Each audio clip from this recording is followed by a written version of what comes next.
Hello everyone, like, subscribe and hit that notification bell for daily contents. Hello you wonderful people. Premier League again. We're going to face the Merseyside derby, obviously Everton Football Club, which they have their own problems as well. They've got a new manager, Sean Dyche, Liverpool fan. So it's going to be a game for both teams, to put themselves, back in contention for like surviving the league and, going back to the top four if it's possible. Because, there's still games to go, a long way to go throughout the season, and anything's possible. I know I've given up a lot of times, but with this football club, especially with that season we had with Nat Phillips and Williams at the back, Reece Williams that is, and doing that last 10 game run, we managed to achieve like a third spot, not a fourth spot, third spot. So with our first team, anything is possible, isn't it? Let's just be honest there. With our first team, anything is possible. Maybe they can eclipse that. Because I think we're in a difficult situation right now compared to the previous season. So let's talk about this, people. Let's do this.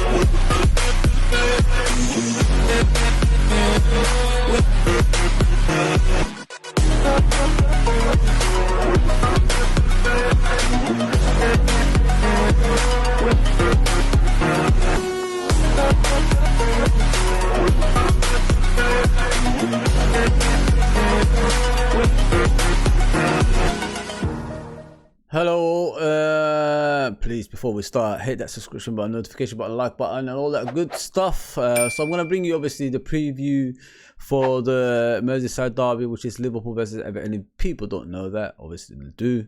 I'm going to bring you injury updates, as well as what's going on with the ownership at the moment as well. I know I keep referring to that on a regular basis, but if I don't give you updates, then you won't know what's going on. And a lot of people message me about it, what's happening with the takeover, etc. So let's talk about this. Let's do this, people. Let's do this. So the Merseyside derby is upon us. Everton are in the bottom three, obviously, and Liverpool are 10th in the league. A lot of our rivals have dropped points, like teams like Arsenal. Obviously, we're not going to catch Arsenal unless something dramatic happens in this league, which I highly doubt. Tottenham, which are 5th at the moment, and Man United dropped points as well, which was like against Leeds, the 2-2 draw, and they are facing Leeds sometime today. So what I'm trying to look at Liverpool's point of view, like how can we move away from the actual position we're in, which is that 10th position? Can we get out of there? Because we're losing to everyone. Last game was Wolverhampton. We lost 3-0 convincingly. Wolverhampton was the better team throughout the pitch, and we showed no fight. So they deserve their win. So I'm just trying to find a way for us to get out of it and see where we can go from there. So far, let me give you injuries updates. You got Diogo Jota, calf injury, obviously, against Manchester City. Is back in training. He could be on the bench against Everton on Monday as well. So that's a good sign, which we're missing at the forward line. Someone who's clinical, someone who's going to be giving defenders more problems than we give them lately, because we're not creating a lot of chances, if you know what I mean. And I think him coming back, it'll be brilliant for the team, and I think it will give us more boost at front as well. So when you got someone next to you who's like a top player, and then you're looking at your position, how can I keep my position? You become even better, if you know what I mean. So yeah, he's in contention for the Everton game. I highly doubt he's gonna start. I think he's gonna come on as a sub, and then we'll see where we go from there. In the next couple of games, I'm hoping he becomes fitter and then ready for the actual Real Madrid game. Home and away in the Champions League as well. So yeah, that's one of the guys going out the way. The next person is Thiago Alcantara. He's a big dad apparently. he's got a hip injury, and everybody knows about. And I keep saying everybody knows. We all know about Thiago Alcantara and his injury reoccurrences, and nobody's surprised, if you know what I mean. Let's just be honest there. He hasn't been playing well either recently, and like sometimes you got to look at it, people. Like we're complaining about how players are playing, but if the team as a collective doesn't play as one, this is the performances you're gonna get. I keep saying that, but it's the truth. You know what I'm saying? We're not a one-man team. We're not like a Lionel Messi and the rest. Rest of the team. It's not like that. It's everyone as one. That's what I've always said. The wages and all that stuff should never be far apart. And make sure like you play as one. Like we could see Mo Salah. Like I don't want to keep going back to that. He's not performing as he used to anymore because he has to do more on the team now. And people are saying to him, okay, you got the money now, show us what you could do on your own. And he's not performing because before that, the team was catering to his actual goals and all that stuff. And now he's not getting that anymore. He's not even influential in the games. He hasn't done nothing for a long time. Like last time I see him do something was the Man City game, that 1-0 win at home. That was the last time I see him do anything. So Thiago's at that, but he could play. We don't know. Van Dijk is back at training after the hamstring injury he had, and against Brentford. I'm hoping like he's ready for the Real Madrid game.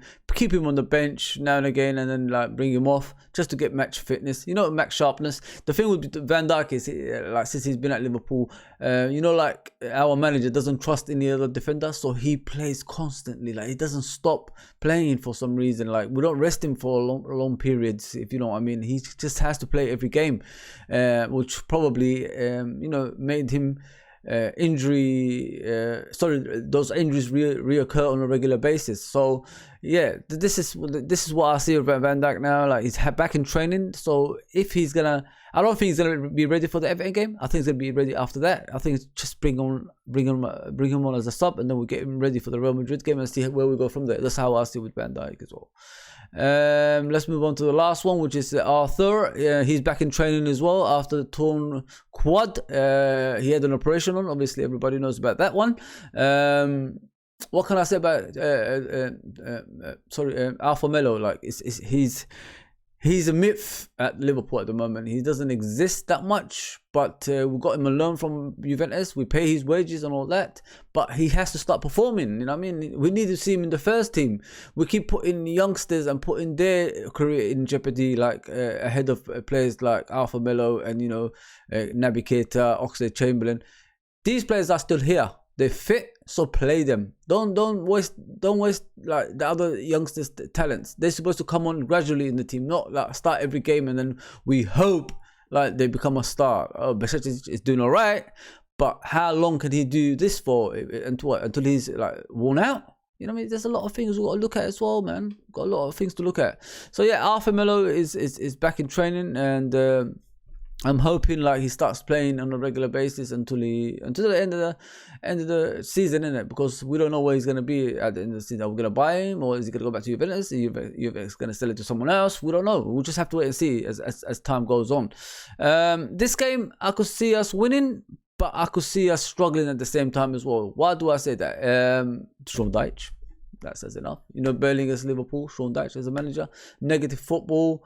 Defensive, ultra defensive throughout the game, and then try to get us in a counter attack. You know what I mean? So that's how they beat Arsenal the other day in the Premier League as well. So I could see that happening in this game, and I'm hoping like Liverpool can come through it and get a couple of goals at home as well. As fans, what we got to do is play our part now. You know what I mean? We have to accept that the team ain't as good as what they used to be, and if we just like get them through the last 18 games or 17 games, whatever it is, and just show them the path. Just show them the path to victory, as they say, innit?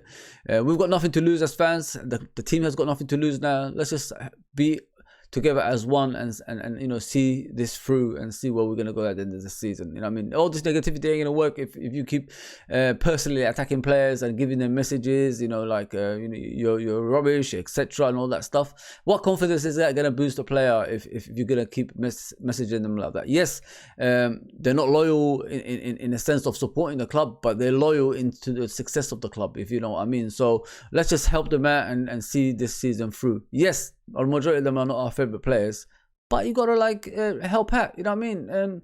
And we can't do anything about it. We can't sign anyone right now. You know what I mean? Let's just see them through. You know what I mean? And just cheer them when they're down. And yeah, I want, you know, the formation I'm moving on to. The formation, what I want in this game is that formation we played against Manchester City at home. The double pivot, and then you got the number 10, and then you got the 3 up front. If we play something like that just pack out that midfield and put pressure on them when they got the ball, I think we could win. We played really well against Manchester City in that game. Yes, we didn't have the possession that we deserve, but we showed up, and we actually made them like think twice during the game because we was more physical, if you know what I mean. The physical side of the game actually helps sometimes when you haven't got the talent that you want in your disposal. So if we play physically and you know, just put threats in their minds, I think we could win this game. You know what I mean?